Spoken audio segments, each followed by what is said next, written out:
What's going on, everybody? This Saturday, we got the biggest fight in boxing since probably Floyd versus McGregor.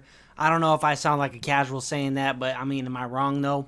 Name a bigger fight since Floyd versus McGregor in boxing that made more money and people were as anticipated to watch that as they are to watch Crawford and Canelo. I'll wait. No, I won't. Just kidding. I got to keep talking. So, I believe this is the biggest fight in the past however many years it's been since Floyd and McGregor fought. And I watch boxing. I know there's been a lot of big fights, but I do believe this is the biggest one.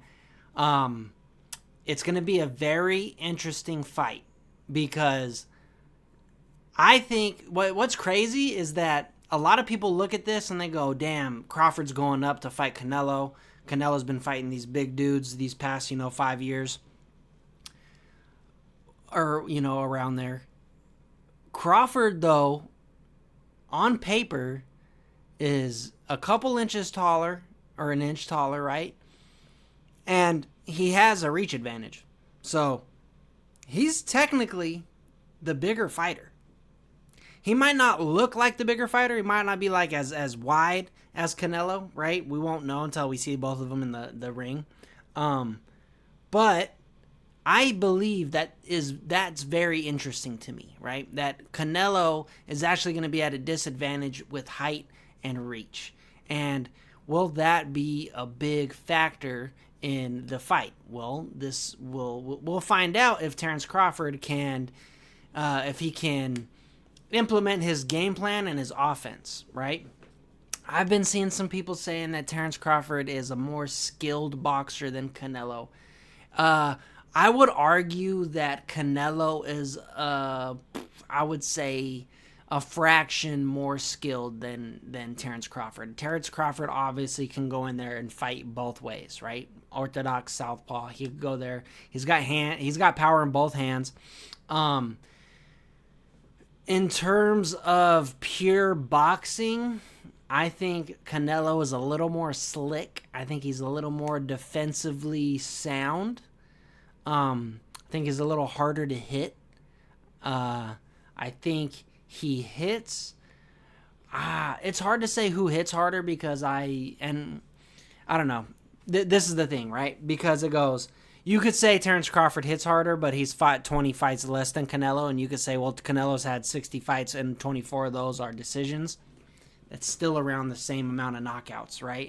If Terence Crawford has only 40-something fights and a certain amount of knockouts, but Canelo has 63 fights with 20 decisions, it's like, okay, they're roughly around the same amount of knockouts. So they both hit hard. It's not, and this is the thing. This is the thing. It's not going to come down to who hits harder. It's going to become who's the better boxer. Okay, who can implement their jab, who can find their range, who can get the offense going, who can find the opening, right? Is it gonna be a crazy fight? I would hope so, because I believe no matter what, they'll probably be a rematch. Unless I could see there not being a rematch if Canelo wins, because Crawford was the one like pushing for this fight, wanting this fight, so he's pretty much kind of going in as the underdog. He's going up weight classes to fight Canelo, even though he's not that much smaller than Canelo. But who's the A side here? It's hard. It's like two A side fighters fighting each other in boxing, so it's hard to say who deserves the rematch versus who wins, right?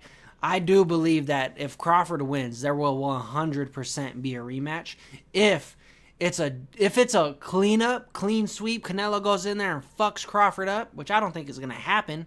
But if he goes in there and just fucking 12-0s him or just sleeps him early, I don't think there's going to be a rematch. What do I think is going to happen? I think there is 3 things that can happen. It can be a little bit of a slow fight, and it's going to be a little too technical, kind of like Canelo versus Triple G. I want to say 2. because the first one was pretty good. Like, the first one was back and forth competitive. But I could see it being more, like, that's where I have it right now, is, like, I could see it being more of a Canelo versus Triple G slow pace fight, because that's how Canelo's like. If you just look at his past 5 fights, right, maybe 4, after he knocked out that one Russian guy, he fought Beterbiev, and then he fought Bivol, and like they've been. Did he fight Beterbiev? I'm tripping. I don't remember off the top of my head. But his past couple fights have just been a little slow, a little not super exciting, especially his last fight. Wasn't super exciting. He kind of got picked apart from the outside. I wouldn't say he got picked apart, but he kind of got beat to the punch a little bit from the outside. Didn't do too much. He just stalked him, walked him down. And that fight was supposed to be the fight to promote the Crawford fight, and a lot of people were unhappy with it. I was in Mexico watching it, and people were booing. So it wasn't that impressive of a fight. But, you know, and a lot of people say you're only as good as your last fight. Terrence Crawford's last fight, he wins by knockout. I believe his last fight was Errol Spence, if I'm not mistaken. I don't fucking remember his last fight either. I should have just looked it up before I made this video. But if you're basing it off of last fights, Terrence Crawford has a good case of winning. He's a little bit taller. He's got a little more reach. He could go southpaw if things get worse. If things, you know, if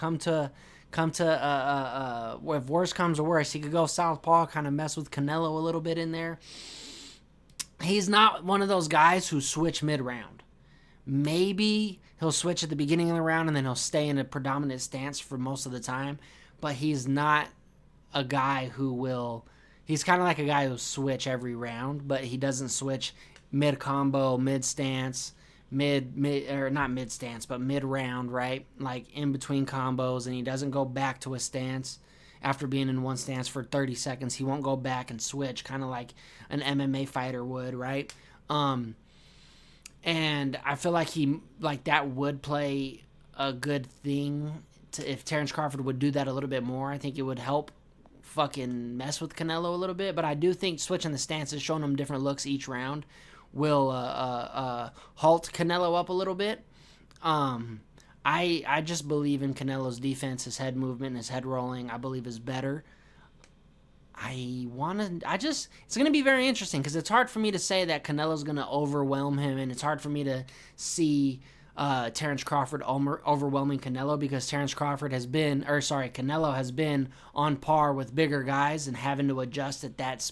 He's been using his speed against bigger guys, but he has to hit harder, right? When he goes up and fights these guys, he's been punching harder in fights, you know. So when he goes down, when he's fighting a guy that's underneath him again in weight, he's gonna carry that power that he did fighting these other big guys, right? It's going to feel different fighting a small guy. And that might also play into Terrence Crawford's advantage of he's been fighting bigger dudes that are a little bit slower than Terrence and aren't going to push the pace as much. You could kind of say Bivol is one that would push the pace, or the other dude. Like these dudes, like Bivol and the other guy, I forget his name, they have high output, right? High punching output. Triple G had a high punching output fight with Canelo. But Canelo's last fight is like, we're basing it off of a last fight. You're only as good as your last fight, which I don't super believe in. But his last fight was a slow pace fight. He barely threw any punches. He barely landed it. He only landed like 50 punches, if I remember.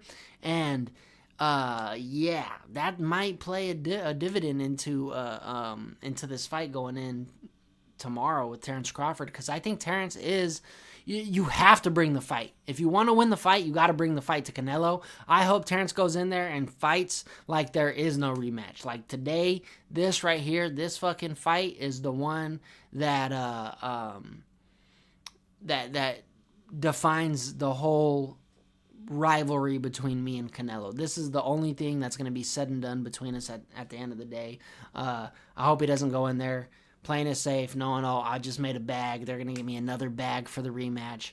I want to say Canelo is going to win by decision. I think he's going to get the slight edge. I think he's the biggest star in boxing, so it's going to be like one of those Mayweather decisions where it's like, maybe Terrence won, but they just give it to Canelo because it's Canelo. Who knows? Maybe Canelo actually goes in there and he does his job and he outclasses Terrence Crawford, or he beats him in a really close fight.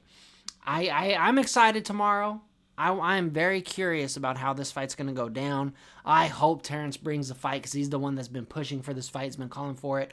I'm rooting for Terrence Crawford. I'm more of a Terrence Crawford fan than I am a Canelo fan. But I'm just kind of looking at it, trying to break it down, like as a boxer. I'm not a boxer myself, but a lifelong boxing fan, MMA combat fan. I'm just kind of looking at it, breaking it down. Like, you know, Canelo has been fighting big dudes these past couple years. He's been more active. He's 2 years younger, right? So he's got a little bit of youth on his side. And that's another thing. Like, Terrence Crawford's 37. That's not super old. It's not old, right? Like, you could still be very in your peak champion level at 37, 38. But, it's like one of those fights. It's like, damn, I wish what would happen if Terrence was 32. If this fight happened 5 years ago when Terrence was calling for these big names. Terrence has always been wanting to fight the best, and that's why I really, really like Terrence Crawford. And so, it's going to be a good fight. I can't wait for it. But yeah, make sure you guys like, subscribe. I'll be seeing y'all this weekend. Get ready, fight fans. It's going to be a good weekend for us.